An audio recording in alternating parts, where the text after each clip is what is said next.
was born and raised in Perkins here.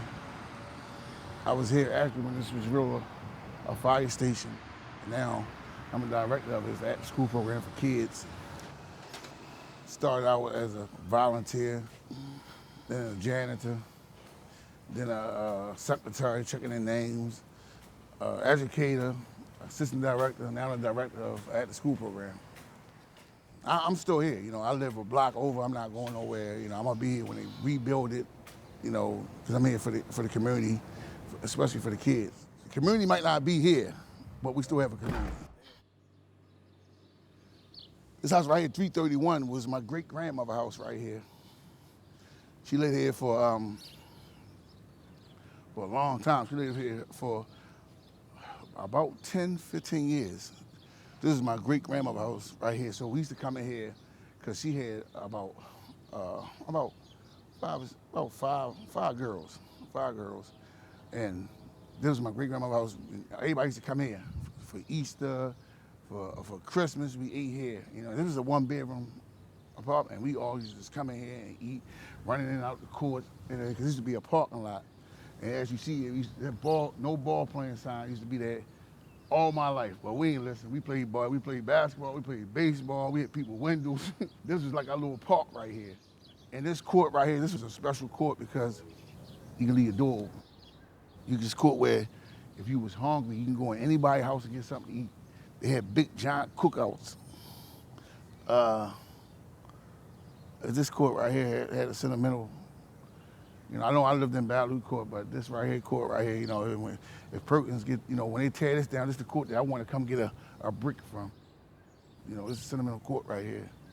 I remember as a little boy sitting on these steps, and my grandma had a big rose tree in our yard, and we used to pick the roses out, and she used to tell us, wait till they blossom before you pick them.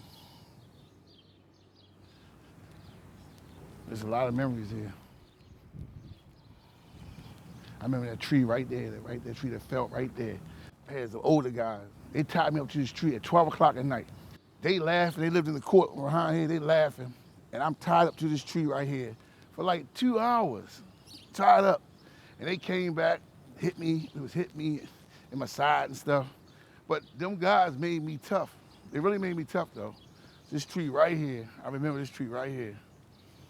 When they tied me up to this tree for 2 hours, they realized that I had patience.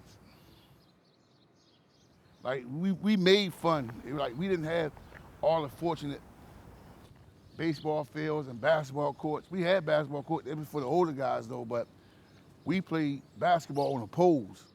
So we played speed pitch. We had a crate, cut the crate out. It was a box that was drawn up here. And the older guys used to get up there and throw the ball fast as they can to see if we can hit the ball. Some of us could hit it, some of us couldn't hit it. That's how we learned how to play baseball in the projects. Or we went and got some wood from the barrel company, built us a goal. We played basketball. Last winter, a couple of guys came by and they just broke down and started crying. Nothing about being a punk and because you cry. It's just where you started at. Some of the people in other courts look at us like, oh, he's bad. He ain't gonna be nothing out of life. And then the older people that see me now was like, you're a director. You do nursing, and you did something with your life. And I'm not ashamed to say I'm from Perkins. I'm proud to say I'm from here. I got some people ashamed of where they come from, not me. This is who made me. This right here, community, this who made me right here.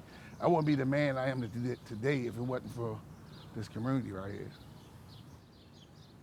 I just hope that they do everything they say they're gonna do. We live between Low Italy and Fells Point, and this was a housing community, and we always felt like we was fortunate. I know it was low income, but when we lived here, it wasn't nothing for us to wake up in the morning and always have a smile on our face. This was our community.